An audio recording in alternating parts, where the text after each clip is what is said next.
નમસ્કાર મારા વહાલા વિદ્યાર્થી મિત્રો, આજે વાત કરીશું ધોરણ 8 વિષય વિજ્ઞાનના નવો અભ્યાસક્રમ એનસીઈઆરટીનો આવ્યો છે, તેમાં પાઠ નંબર 13 પ્રકાશનો વિદ્યાર્થી મિત્રો સ્વાધ્યાયનું સંપૂર્ણ સોલ્યુશન સમજૂતી સાથે આજે આપણે મેળવીશું, જે તમને પરીક્ષામાં ખૂબ ઉપયોગી થશે અને મિત્રો વિજ્ઞાનની નોટબુકમાં પણ તમે લખી શકો છો।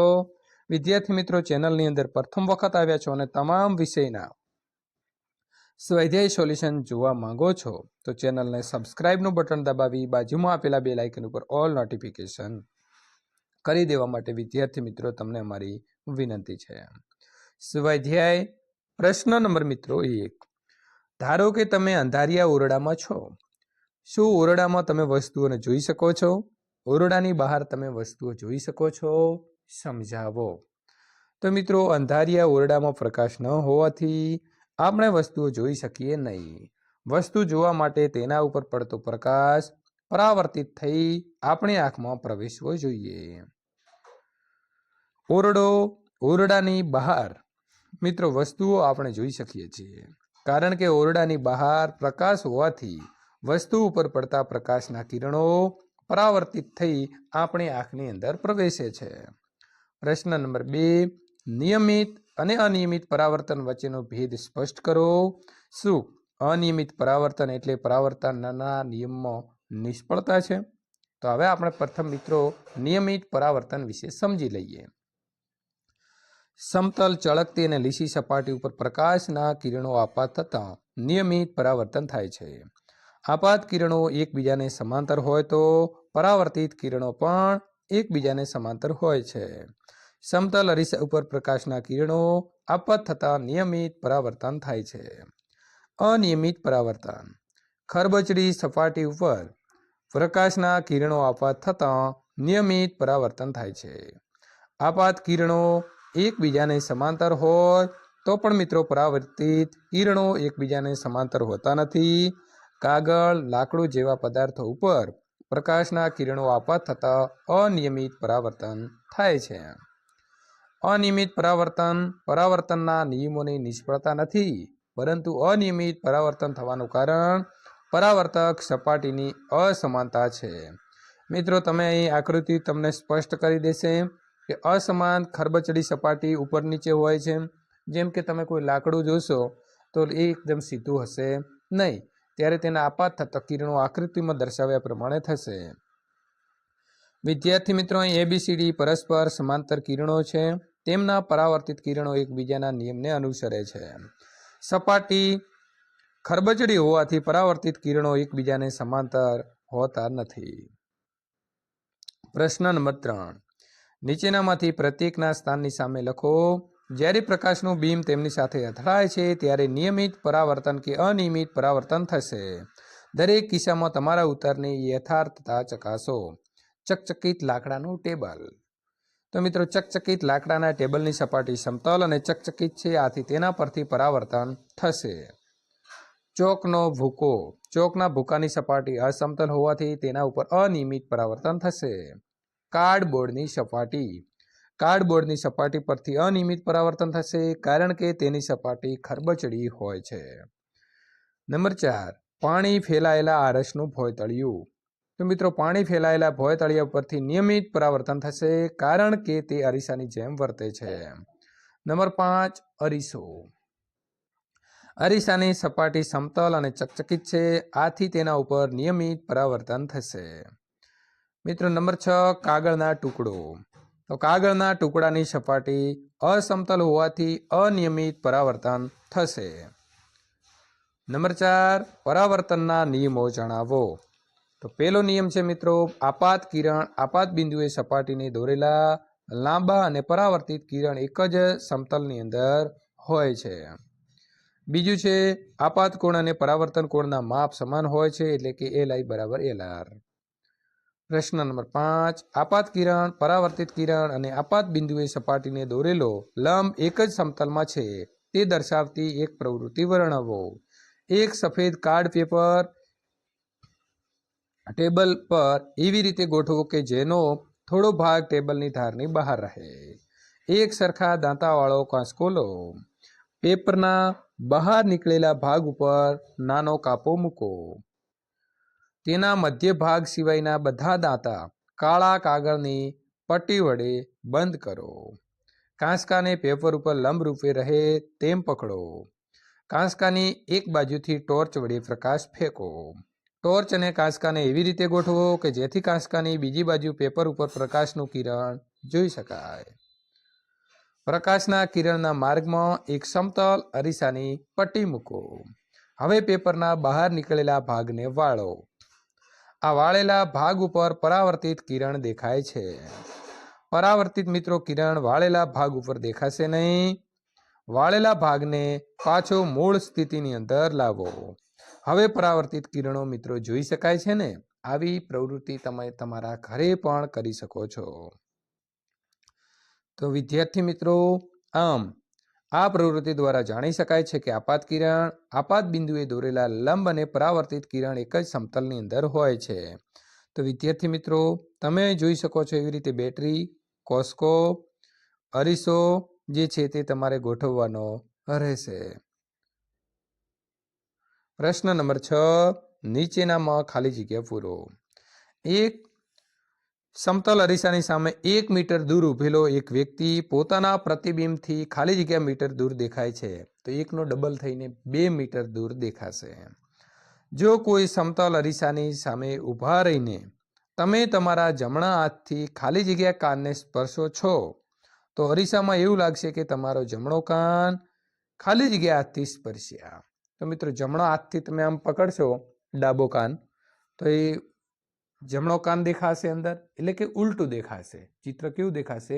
ઉલટું દેખાશે. જમણું છે ડાબું અને ડાબું છે તે જમણું. જ્યારે તમે ઝાંખા પ્રકાશને જુઓ છો ત્યારે કીકીનો કદ જે છે તે મિત્રો વધી જાય છે. પ્રશ્ન નંબર 4, નિશાચરોને સળી કોષો કરતાં ખાલી જગ્યા કોષો વધારે હોય છે. તો ઓછા કોષો જે છે તે મિત્રો વધારે હોય છે. પ્રશ્ન નંબર 7 અને 8માં યોગ્ય વિકલ્પ પસંદ કરો. આપાત કોણ અને પરાવર્તન કોણ સમાન હોય છે. તો મિત્રો હંમેશા જે છે તે કેવા હોય છે? તો આપાત કોણ અને પરાવર્તન કોણ સમાન હોય છે.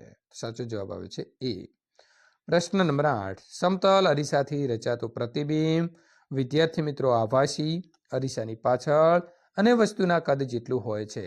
એટલે કે સાચો જવાબ આવે છે બી. પ્રશ્ન 9, કેલિડોસ્કોપની રચના વર્ણવો.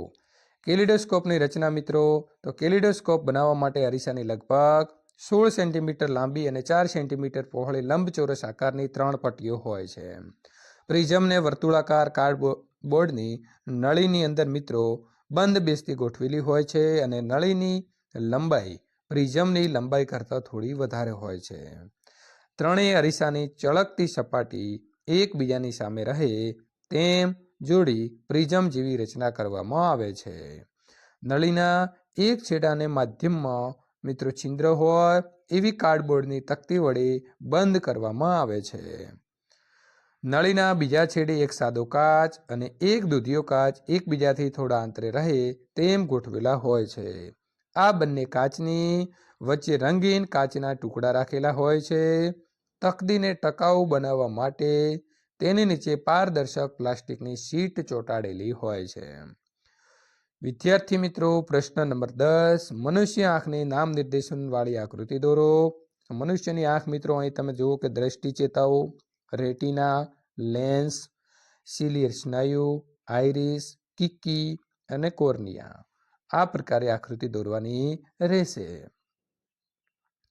પ્રશ્ન નંબર 11, ગુરમીત નામની છોકરી લેસર ટોર્ચનો ઉપયોગ કરીને પ્રવૃત્તિ 16.8 કરવા ઈચ્છતી હતી. તેના શિક્ષકે તેને તેમ ન કરવાની સલાહ આપી. શું તમે શિક્ષકની સલાહનો આધાર સમજાવી શકો છો? તો વિદ્યાર્થી મિત્રો, ગુરમીત નામની છોકરી લેઝર ટોર્ચનો ઉપયોગ કરવા ઈચ્છતી હતી, પરંતુ તેના શિક્ષકે તેમ ન કરવાની સલાહ આપી કારણ કે લેઝર ટોર્ચના પ્રકાશથી આંખને ખૂબ મિત્રો ભયંકર નુકસાન થાય છે. માટે તમે પણ આવી ક્યારેય લાઇટ ખરીદતા નહીં. તેનાથી આંખને કાયમી ખામી થવાની શક્યતા છે. કદાચ તેની દ્રષ્ટિ પણ ગુમાવી શકે છે અને આંધળા પણ મિત્રો થઈ શકાય છે. આથી શિક્ષકની સલાહ યોગ્ય હતી.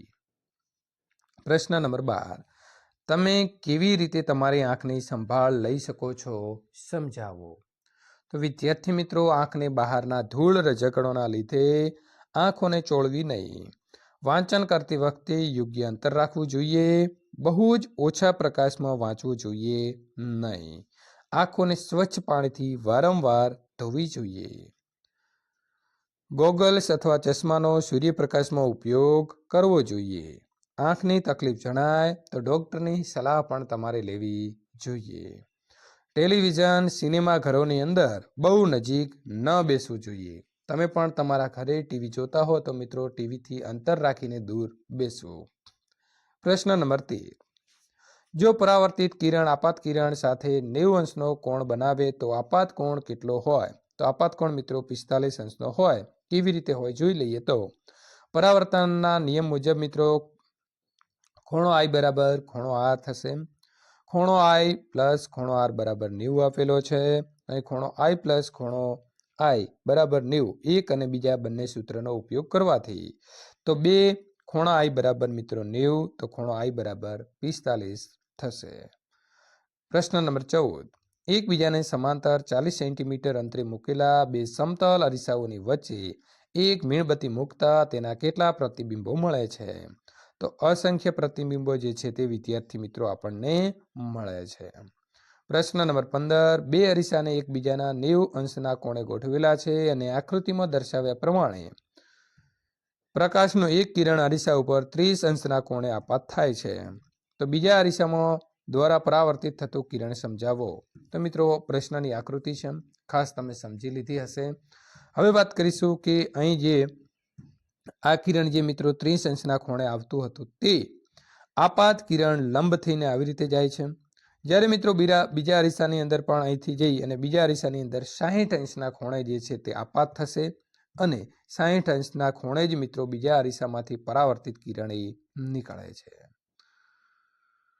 પ્રશ્ન નંબર 16. આકૃતિમાં દર્શાવ્યા પ્રમાણે બુજો સમતલ અરીસાની બાજુ ઉપર A પાસે ઊભો છે. એટલે વિદ્યાર્થી મિત્રો અત્યારે જે બુજો છે એ આ સ્થાન ઉપર ઊભો છે. અહીં આ A દોર્યો છે ત્યાં. શું તે પોતાને અરીસામાં જોઈ શકે છે? તો પ્રથમ તો આ સમતલ અરીસો છે તો અરીસાની અંદર પોતે જોઈ શકે છે. શું તે P, Q અને R પાસેલી મૂકેલી વસ્તુઓના પ્રતિબિંબ જોઈ શકશે? તો બુજો પોતાને અરીસામાં જોઈ શકશે નહીં, કારણ કે વિદ્યાર્થી મિત્રો આ જગ્યા ઉપર જો કાચ હોત તો એને સીધો જોઈ શકો હોત. તે P અને Q આગળની વસ્તુઓને અરીસામાં જોઈ શકે છે, કારણ કે અહીં P છે, Q છે તો આવી રીતે ત્રાસો છે તો એ મિત્રો આમ જોઈ શકશે. આપાત થશે કિરણ એટલે. જ્યારે R આગળ મૂકેલી વસ્તુ અરીસાની અંદર જોઈ શકશે નહીં, કારણ કે મિત્રો એનો આપાત કિરણ જે આમ નીકળી જાય છે જેમાં R નો સમાવેશ થતો નથી. તો વિદ્યાર્થી મિત્રો બુજો છે અહીંથી આમ જુએ છે તો એને પોતે દેખાશે નહીં, પરંતુ પોતે જે છે P ની વસ્તુ જોઈ શકે છે અને Q ની પણ જોઈ શકે છે. જ્યારે વિદ્યાર્થી મિત્રો R ની જે છે તે જોઈ શકતો નથી. જો આટલો કાચ લાંબો હોત તો એ R ની આકૃતિ એની અંદર જોઈ શકો હોત. પ્રશ્ન નંબર મિત્રો 17. A ઉપર મૂકેલી કોઈ વસ્તુ, તો A એટલે વિદ્યાર્થી મિત્રો તમારે અહીં સમજવાનું છે. A સમતલ અરીસામાં જોવા મળતા પ્રતિબિંબનું સ્થાન શોધો. તો અરીસો અહીં નીચે છે. શું B પાસેથી, B એટલે અહીં, પહેલી પ્રતિબિંબ જોઈ શકે છે? શું C પાસેથી, એટલે C અહીં છે, બુજો પ્રતિબિંબ જોઈ શકે છે? જ્યારે પહેલી B પરથી મિત્રો C ઉપર જતી રહે છે, એટલે અહીંથી અહીં નીચે આવે છે, ત્યારે એનું પ્રતિબિંબ કોની બાજુ ખસી જાય છે? તો પ્રથમ આપણે આકૃતિ સમજી લીધી. હવે જોઈશું જવાબ. તો બાજુની આકૃતિમાં A પર મૂકેલી વસ્તુનું સમતલ અરીસાનું પ્રતિબિંબ એ બતાવ્યું છે. મિત્રો બીજો પ્રશ્ન આપણો હતો કે શું B પાસેથી પહેલી પ્રતિબિંબ જોઈ શકે છે? તો હા. પ્રશ્ન નંબર 3. શું C પાસેથી બુજો પ્રતિબિંબ જોઈ શકે છે? તો મિત્રો હા. અને પ્રશ્ન નંબર 4. એનું પ્રતિબિંબ કોની બાજુ ખસી જાય છે? તો એના પ્રતિબિંબના સ્થાનમાં કોઈ ફેરફાર થશે નહીં, કારણ કે વિદ્યાર્થી મિત્રો એ ખસતો નથી, આ બે લોકો ખસે છે, માટે આનું જે છે એ સ્થાન ખરેખર ખસશે નહીં. વિદ્યાર્થી મિત્રો તમારા તમામ વિષયના સોલ્યુશન મેળવવા માટે પ્રથમ ચેનલને સબસ્ક્રાઇબ કરી તમારા સાથી મિત્રો જે તમારી સાથે અભ્યાસ કરી રહ્યા છે તેમના સુધી વિડીયો શેર કરવાનું ભૂલશો નહીં.